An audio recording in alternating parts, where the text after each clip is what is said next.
I remember the day where I became older than my brother.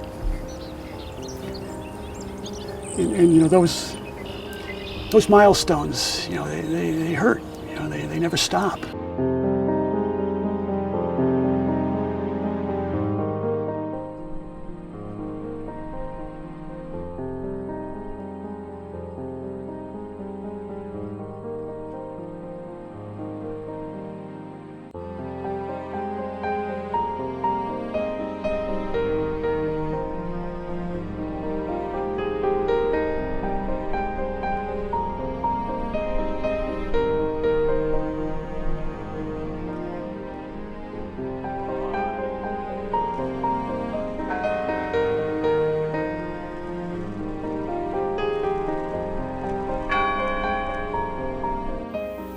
Are we worthy of their sacrifice?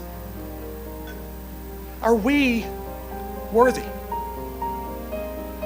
Do we as individuals, communities, and as a country conduct ourselves in a manner that would make those that sacrificed so much and fought so hard on September 11th proud of who we have become?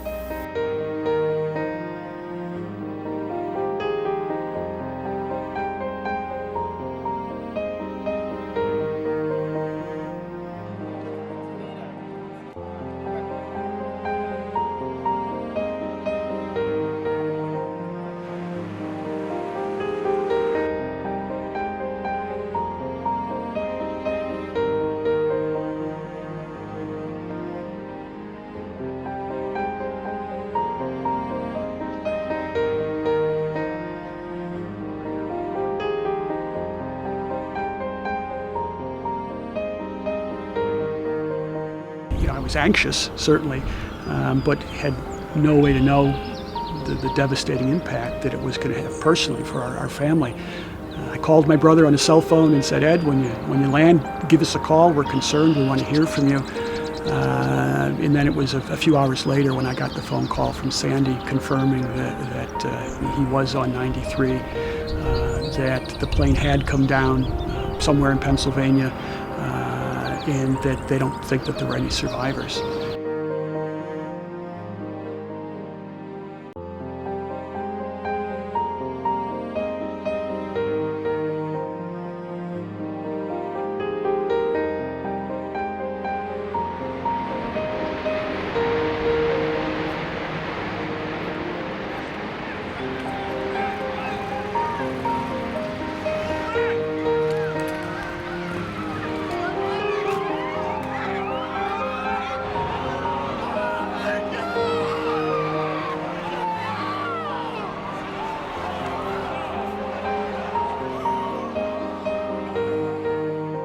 Just before the plane came down, Ed made a phone call to the 911 emergency services.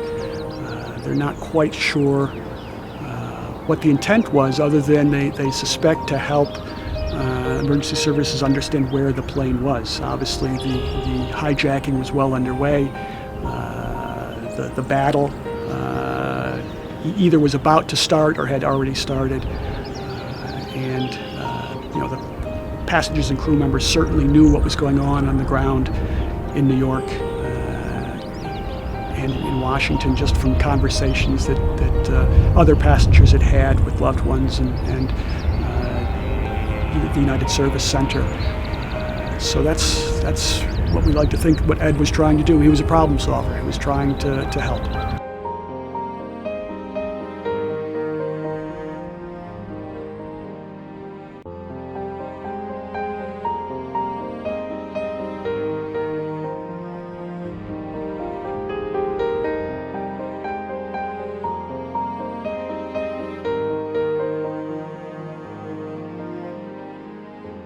It was a few weeks before we were brought here for the first time, because this site was a crime scene, and it was really the crime scene that helped to break the case, because they weren't able to retrieve critical information on site in New York or at the Pentagon, just because of the massive damage that was done. Whereas here, in the middle of a reclaimed strip mine, there was the ability to collect the black box and to go through the debris and find a credit card, which allowed them to research the money trail to figure out what happened that morning. Through the debris over about a 50 to 60 acre the debris field, which is now called the sacred ground.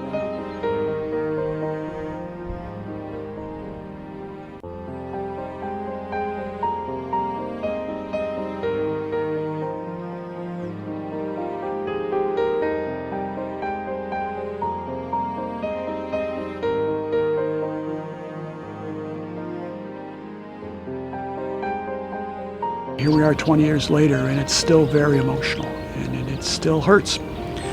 And I suspect it will for the rest of our lives.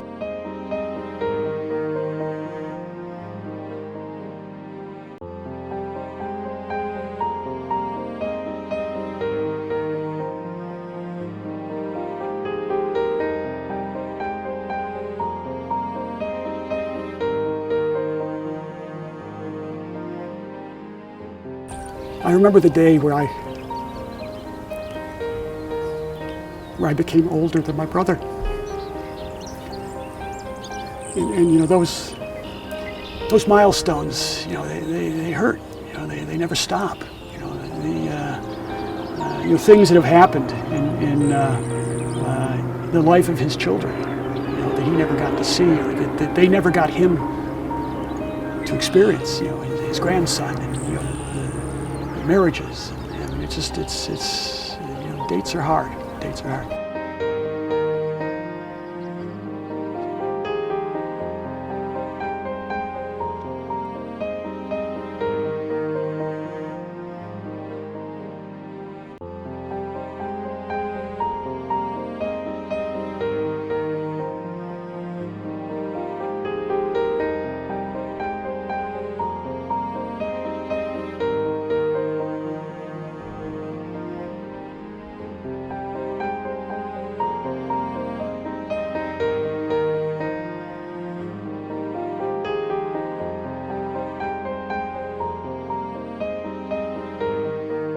It was about a 20-minute drive to bring us to the site, and that was really the first time that I think it hit a lot of us that this is really huge. And this is much bigger than just the loss of a brother. This is got more of a kind of a historic nature, and it affected the world. And we realized that as we were driving on the bus through these country roads.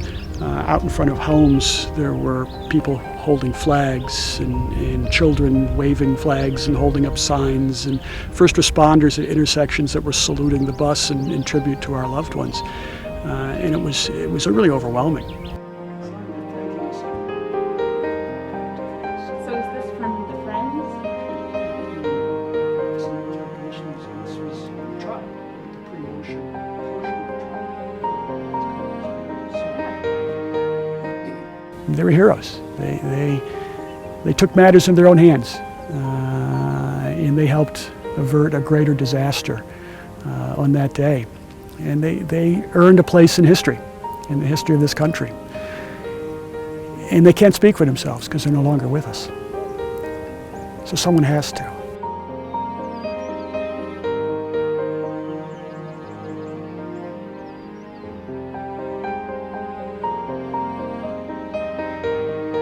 For me, it's being involved has, I think, saved me.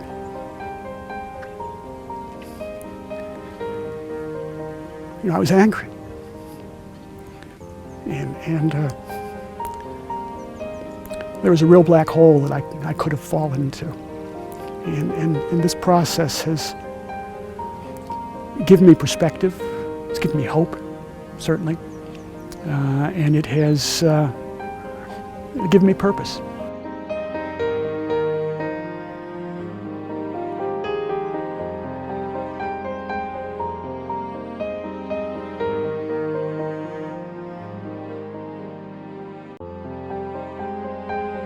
I will always come back. I feel very at home here.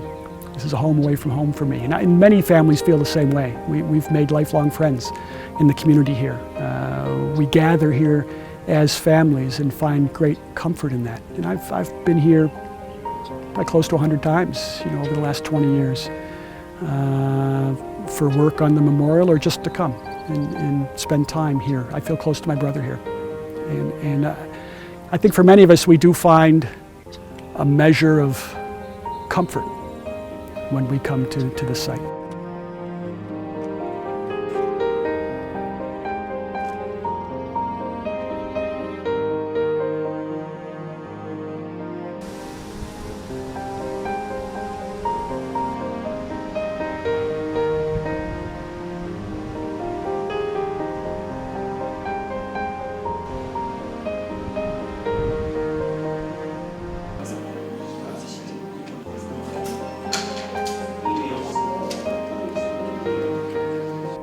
Yes, this anniversary is big because it's 20 years. But every year it's a gut punch. There's no question. It's, we'll live with the scars the rest of our lives. There's chapters of closure. But the first few years going back to the memorial was important, to be there, to be at the site. But it was extremely difficult and hard to take. And for my own health, I decided I would not return for the memorial anniversary until it was completed. Ironically, it's completed and it's the 20th anniversary. They coincide, and I will go back this year.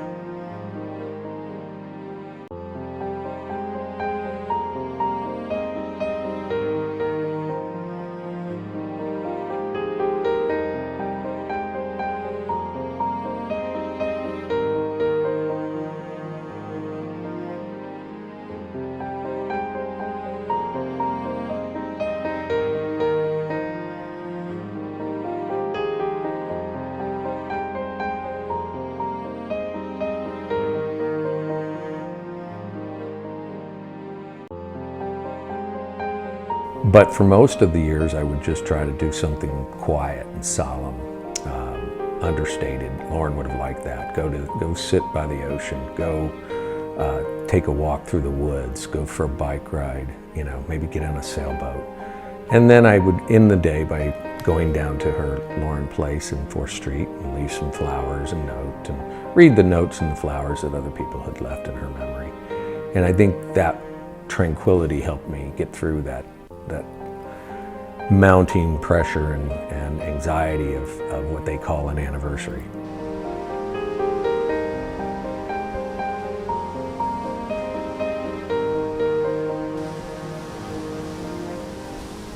I'd like Americans to try to remember how we united, how the whole world united after 9/11, 2001, because there was a great amount of empathy for this country at that time.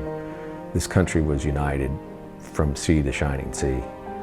And today, maybe now would be a good time to let the divisiveness drop, let the knee-jerk vitriol drop. Just take a minute to pause and look deep into your own soul.